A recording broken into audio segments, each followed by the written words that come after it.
Muito obrigada, Sr. Presidente, que cumprimento a Sra. Ministra, o Sr. Secretário de Estado, as senhoras e os senhores deputados.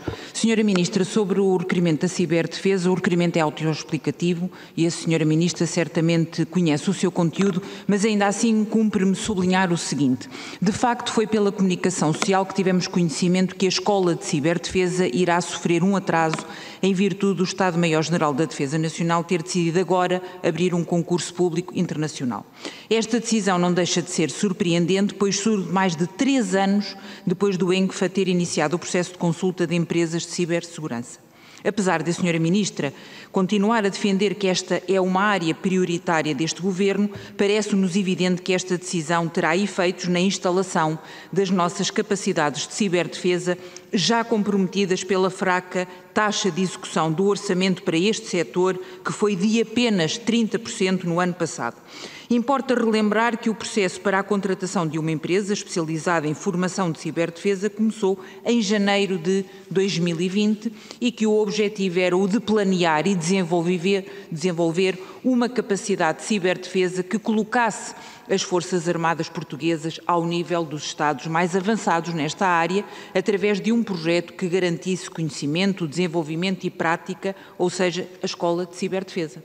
Saliente-se que num despacho de 2022 a Sra. Ministra autorizou uma verba de 11,5 milhões de euros até 2030 para este plano. Valor a que, entretanto, acrescentou mais 1 milhão de euros para a construção e adaptação de infraestruturas onde seria construída a Escola de Ciberdefesa.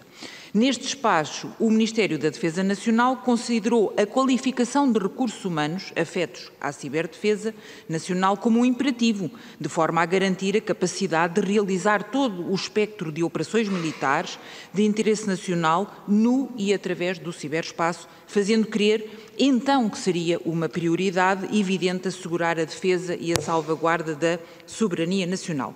Naquele que todos pensaram que ia ser o derradeiro passo para executar o contrato com a empresa que viesse a ser escolhida. E, de facto, não foi isso que sucedeu.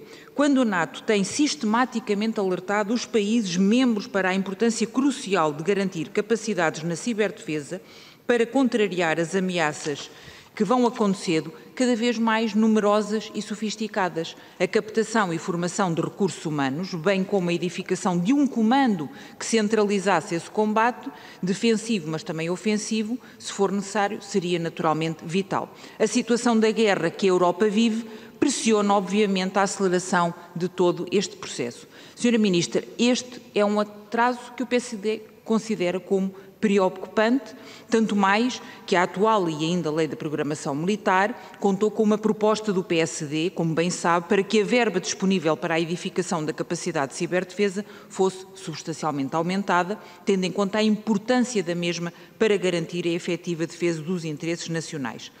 Sem esta escola, a formação do tal ciberexército para poder operar no futuro comando operacional para a ciberguerra terá muitas dificuldades para avançar, pelo menos a breve prazo.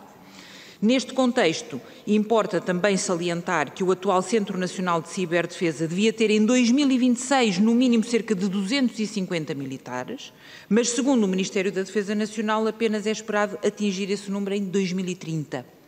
Atualmente prestam serviço na área de ciberdefesa apenas 59 pessoas, estimando o Governo que, de forma otimista, e que até ao final de 2023 que se atinja um total de 98 efetivos, o que nos parece manifestamente pouco perante os desafios que todos os dias enfrentamos nesta área. Sobre esta matéria, o que o PSD não pode deixar de lembrar é que é ao Governo que cumpre assegurar que as Forças Armadas estejam adequadamente capacitadas para responder à sua missão e que estão perfeitamente integradas no sistema de resiliência do ciberespaço, bem como nas iniciativas, inovação e capacitação nacionais.